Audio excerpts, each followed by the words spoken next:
So last time we worked on the composition of inverse function with the actual function which is a sine or cosine, etc. So my plan is to do another problem here. Let's say recommended exercise number 27 to practice a little bit more, because this kind of exercise I will ask you on the midterm exam. And that's why doing this section actually refreshes and teaches us how to better do on the midterm. So here's the composition of two functions such as a arctangent and a secant. And the exercise turns out is very standard. All you do is just replace this with angle, because the definition of all of the arc functions is angles. In other words, angle theta is going to be a arctangent of, let me put this a little bit away so then I can squeeze tangent in between. So arctangent. So the point is, steps are the same. They're just different functions or numbers, but it's all the same. So I have to find secant in this exercise. And to find secant, I call tangent inverse as a theta. So I need to find secant of theta. And to get secant of theta, I don't need any tangent inverses. So I need to apply function tangent to both sides of this equation.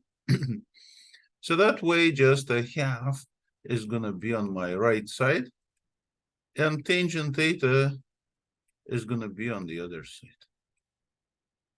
So now the equation is, what's the secant?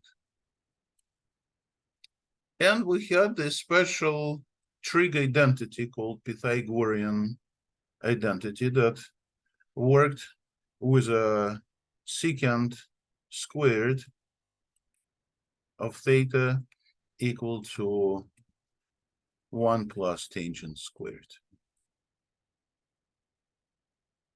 I know we didn't use it much, but there is such an identity, right? Tangent a little bit better, among those that we have already had. And if you, of course, don't remember it much, then remember the last page of this textbook. I prepared it for you with a unit circle.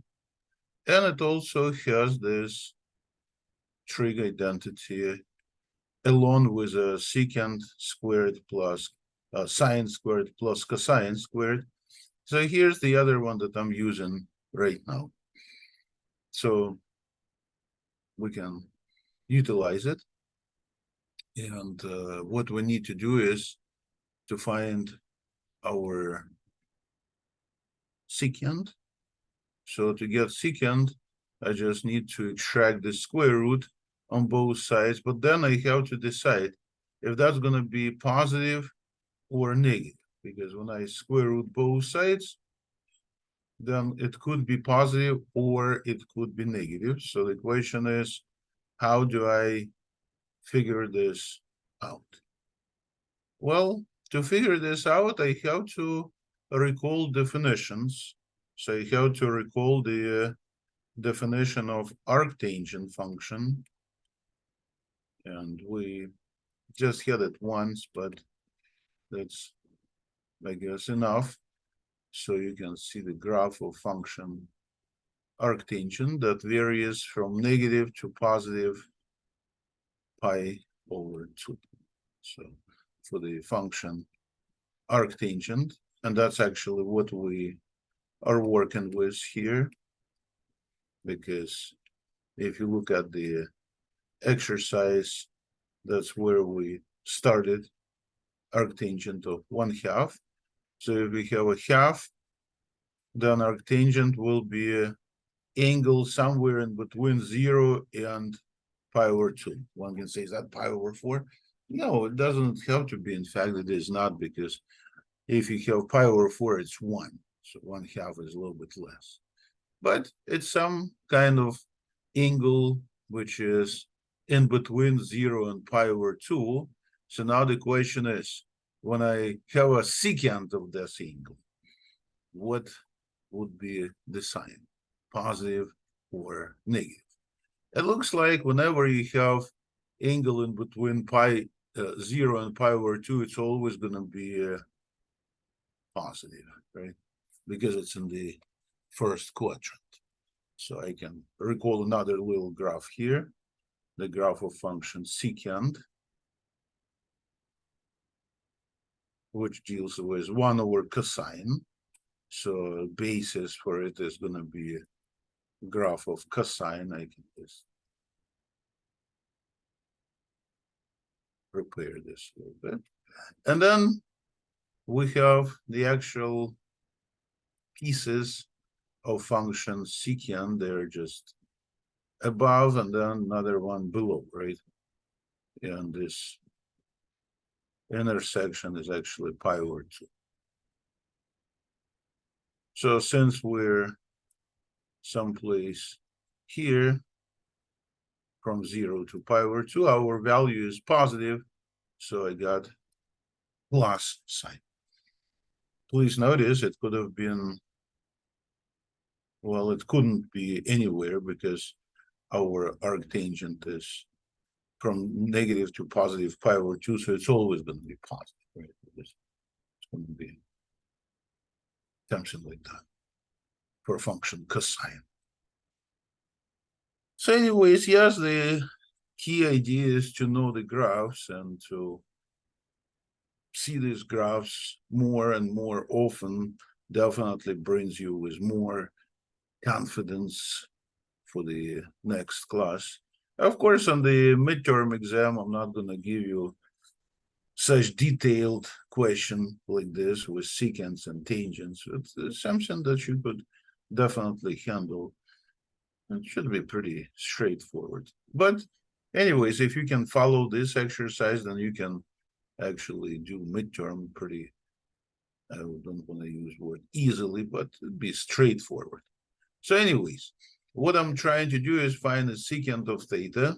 So we already know it's going to be positive, and it's a square root from 1 plus tangent squared. And I already have the tangent here. It's a half. So we square root 1 plus 1/2. And this is going to be a square root from 3.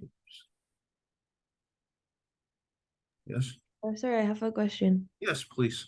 For the day for the midterm, do we have to log in on Zoom or we don't have to log in on Zoom?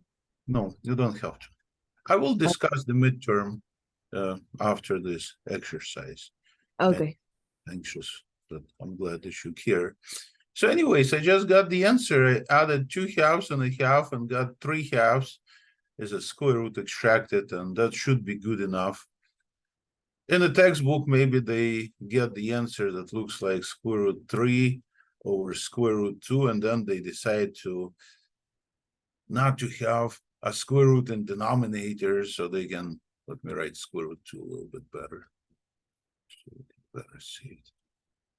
So then they decide to take care of this square root 2 by multiplying it with another square root of 2. And this way, they're not going to have a square root in denominator, but there'll be still a square root of numerator.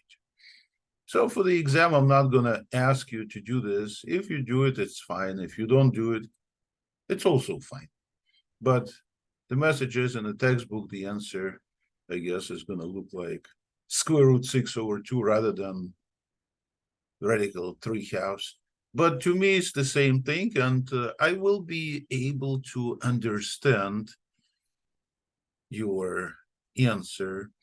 I just want to see your work. And even if you make a little mistake someplace, it's not going to be a really big deal. So usually it's a little mistake. Some people might even lose the sign, put instead of minus plus or vice versa. Well, you can still get a full credit for that, because I know this kind of exercise is definitely not obvious. And last time I think I did an exercise like that. Today I do another one, and next time I'll do another one. So it's a good idea that you actually do the same problems outside of class, and that way you will be prepared for that coming midterm exam that you're just wondering about. So let us talk about it. So next Tuesday, a week from today, we're gonna have midterm.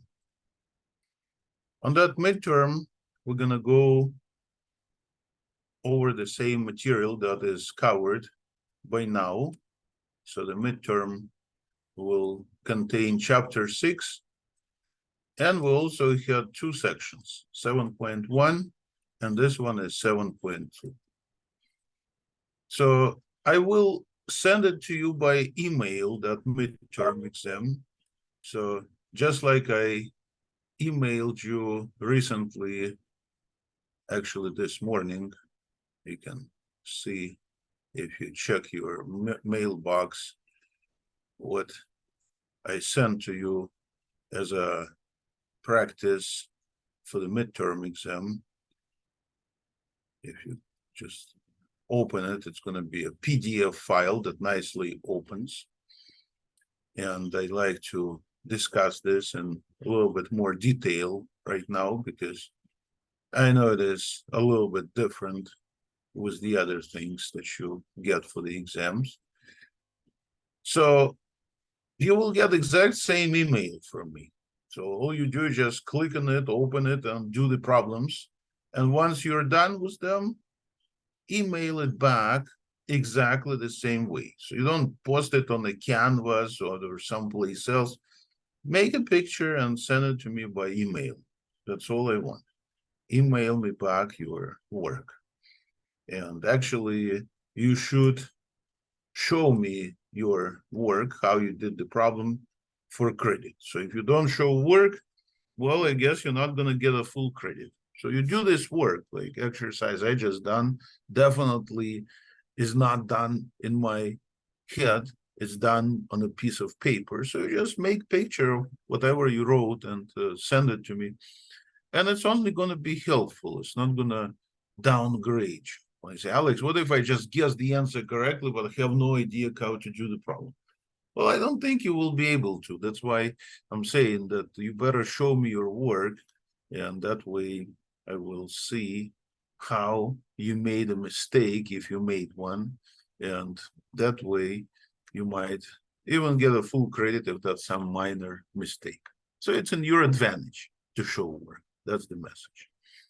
So you don't have to be logged into Zoom.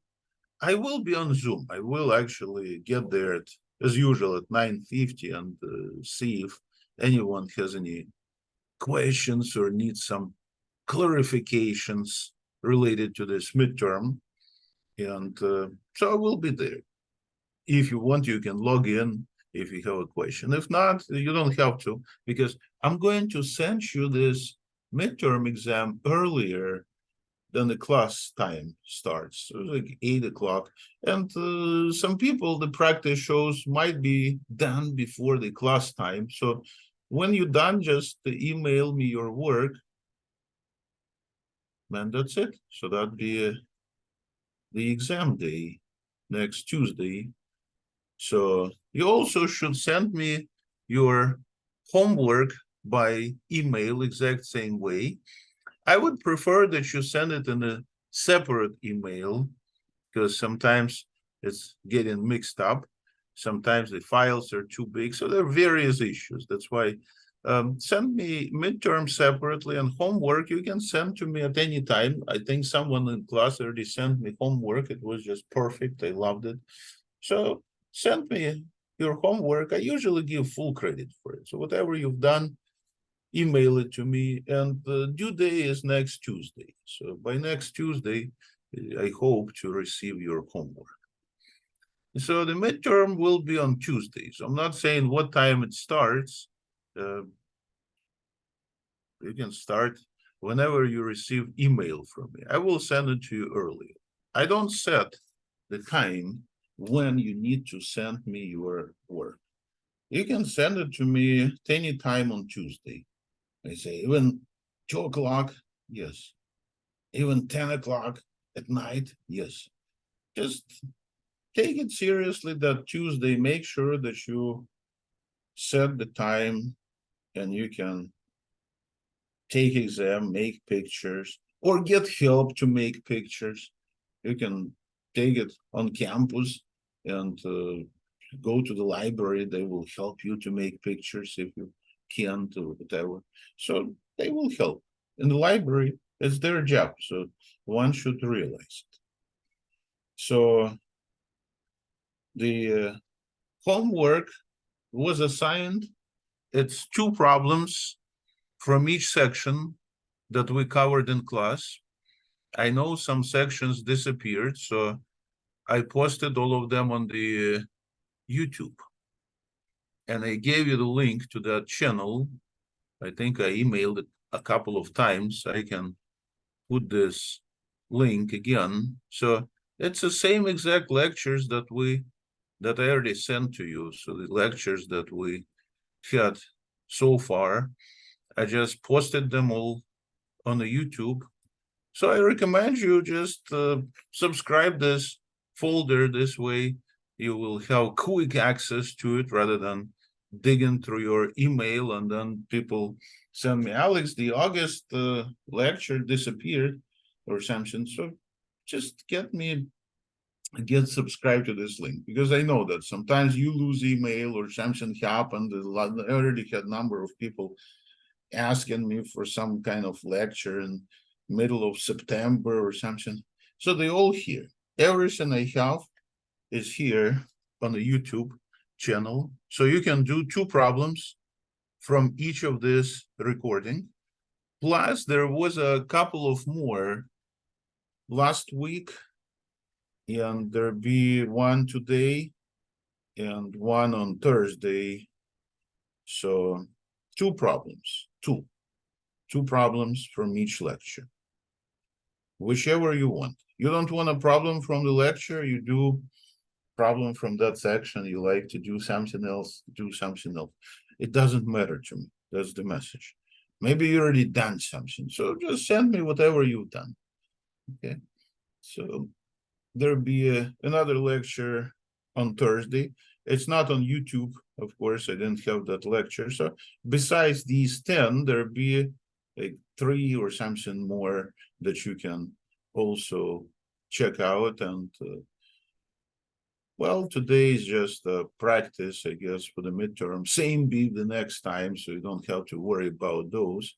But it's good to have those lectures around when you be taking the midterm on Tuesday, because I done one exercise today similar to the midterm problem.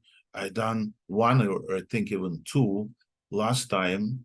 So you definitely should have those lectures when you're taking the midterm.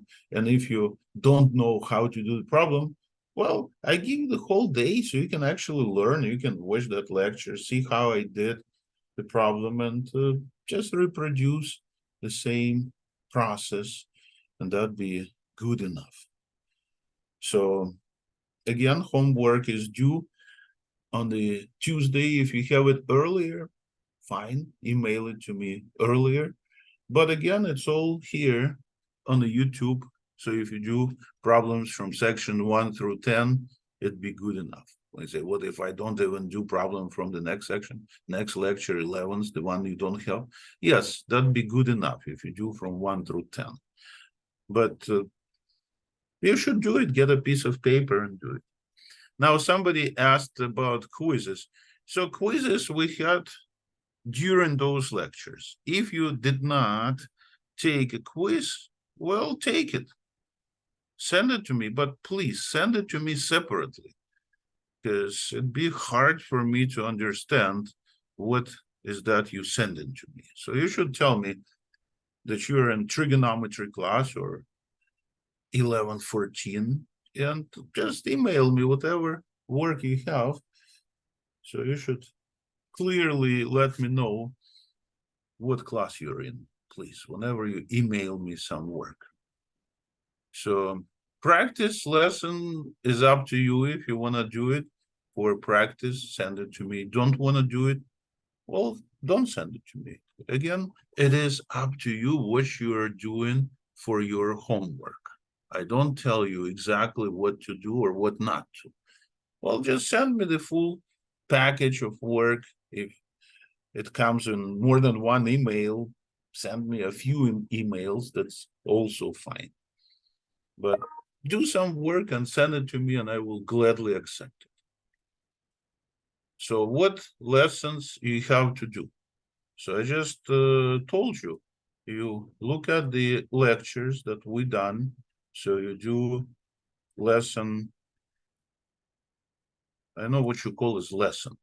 So you look at the trigonometry 1 lecture. So what lessons, I mean, what problems you do from it. So I click on trigonometry 1. So I can browse through it. You can see the exercises that I've done in class. So you can see I've done some problems in here.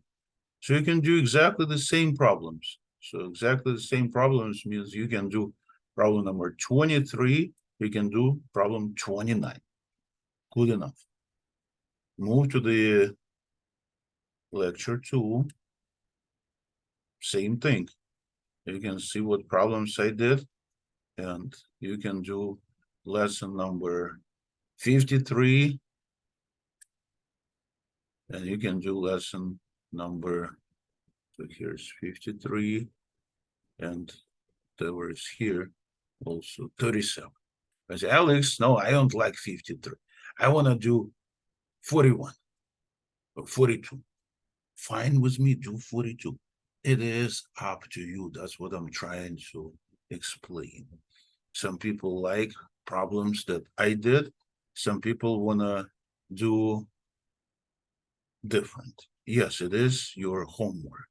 I'm talking about the homework for this class that you should submit by email.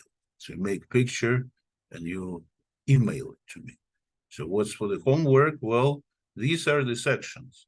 And those sections, I selected problems and did them. So you can select exactly the same problems. So if you look at the YouTube channel, there are more than 10 videos. There are actually 10 of them, right? If you move it up or down, there's more, 10, right? So yeah, look at those and select. Again, I recommend 2 problems from each. If you want to do more, that's fine. Again, it depends. You want to take calculus 1, calculus 2, then you should probably do a little bit more.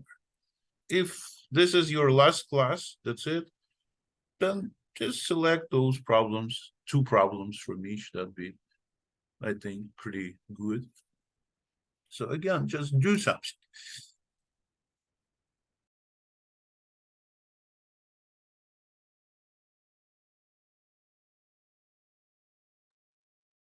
Excuse me. So anyways, that's for the homework. Again, try by next Tuesday, email it to me and say, what if I can't make it? I'm leaving town. Well, whenever you're done, send me those whenever you're done. I accept late homework. I still give full credit for it. I always give full credit for homework. So one should not panic. Just do something and email it to me. Just tell me that this is your trigonometry homework, and you will be just fine. Now, those people, somebody mentioned quizzes again. If you be doing those quizzes, that's not homework, that's quizzes. That's what we do in class on Zoom, remember? So if you did it already, then you're good. But if you missed some quizzes, and you know, if you missed some lectures, then it means you missed some quizzes. Again, look at these recordings from the YouTube. At the end, you will see quiz at the very end of each of these recordings. Some of them have quiz. Sometimes we didn't have quiz. So just check. Depends on the day. And also midterm exam. So I just want to repeat again to make sure that we're all on the same page. So we're going to have the midterm on Tuesday. I will email it to you exactly the same way that I emailed to you this midterm practice exercise. It is a little bit different. If you try to do this midterm practice, I would say it's a good idea that you try it before next class meeting. Next class meeting, I will do it for you. But here we have more than 40 people in class, and I want you not to have the same exact answer for everyone. And that's why I use last digits of your student ID to create different answers. So it'd be the same problem, but with different answers. How I created. So I made up the student ID like 1, 2, 3, 4, 5, 6, and the last digit happened to be 6. And I use 6 in this exercise instead of letter B. So I put 6 plus 1 here, which is going to be 7. So my function actually is going to look like, in this particular case, 2 cosecant, and then it's in the parentheses 7 times pi x, and also plus letter pi, and also plus b, which is 6 in this case, right? If your last digit is not 6 but 5, then it's going to be not 6 plus 1 but 5 plus 1. You see, it's going to be a little bit different. So the number here will be different, and the number there will be different. The process of doing the problem is the same, but the number is a little bit different, so the answer is not going to be the same. And that's the idea why I'm doing it. So I know it's unusual, that's why I will actually do this problem for you on Thursday. I want you to try. And if you can't, that's fine. I will do this problem for you. You can tell me what last digit of student ID you want me to use. I will do it with that digit. That's also okay.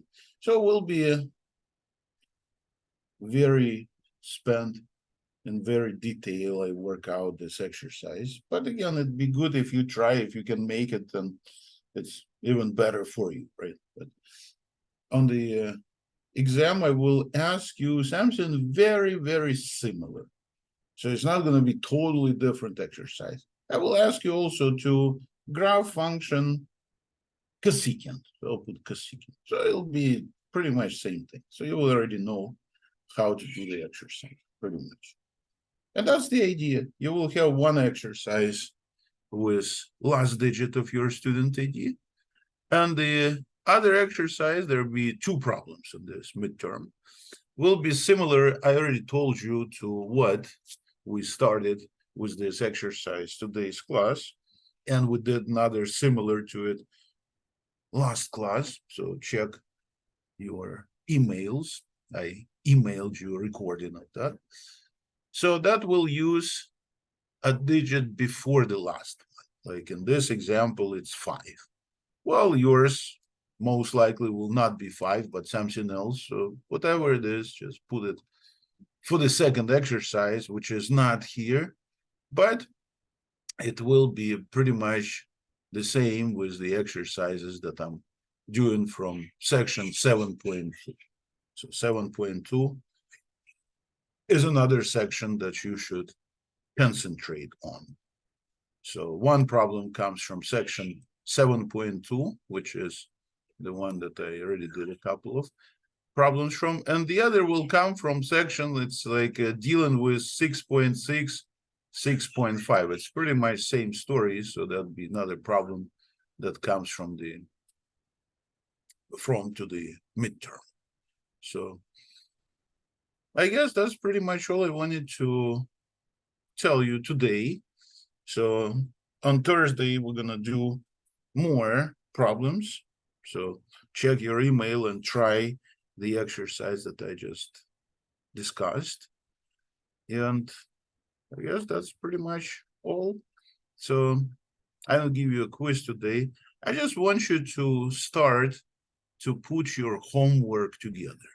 See what you did, what you didn't. If you didn't do any of them, then it's fine. You can still do them. Just don't postpone, right? So this way you will have it all prepared for next week, Tuesday. And again, if you done homework, just put them together now and email it to me. You can email it to me today. That's fine. So I guess if you don't have any other questions, I'll let you go and start working by emailing me your work or complete the homework. That's another important thing. So I'm gonna